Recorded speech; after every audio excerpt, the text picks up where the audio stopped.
پنکی آگے آگے، قانون پیچھے پیچھے، آگے کا راستہ دکھایا پھر کرسی پر بٹھایا۔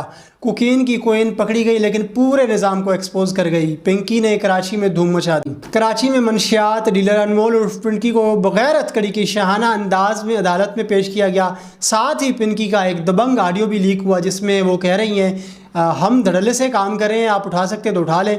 یہ میں نہیں کہہ رہا، یہ کراچی کی نامور کوکین ڈیلر انمول عرف پنکی پولیس کو جو ہے وہ کھلم کھلا چیلنج کر رہی ہیں۔ مزید انہوں نے کہا کہ گولڈن اسٹاک چاہیے تو بتا دیجیے گا، میں بھجوا دوں گی، ہماری سروس 24 گھنٹے آن ہے۔ فل پروٹوکول کے ساتھ پنکی کو پیش کیا گیا جو قانون کے منہ پر ایک زوردار تماشا ہے۔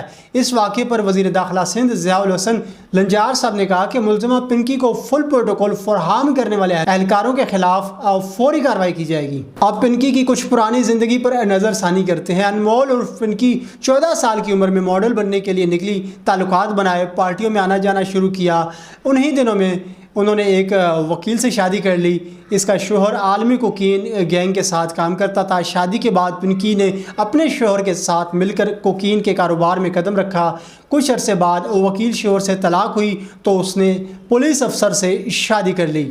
پنکی نے اپنے 3 بھائیوں کے ساتھ مل کر ایک بہت بڑا کراچی میں نیٹ ورک بنا لیا اور دیکھتے ہی دیکھتے ایک بہت بڑی ڈیلر بن گئی۔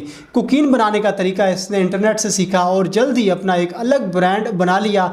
دیکھتے ہی دیکھتے پنکی نے اپنے برانڈ کے ساتھ کراچی میں منشیات کی دنیا میں چھا گئی۔ یہ تھا پنکی کا سفر، دیکھیں کہاں سے چلی اور کہاں پہنچی۔ اب بات کرتے ہیں، دیکھیں پاکستان کو صرف گرفتاریاں نہیں چاہیے، پاکستان کو انصاف چاہیے، ایسا انصاف جو عوام کا اعتماد واپس لا سکے، کیونکہ اگر قانون صرف کمزور کے لیے رہ گیا اور طاقتور کے لیے سہولت بن گیا تو پھر عوام کے دلوں میں ریاست کا خوف نہیں، مایوسی پیدا ہوگی۔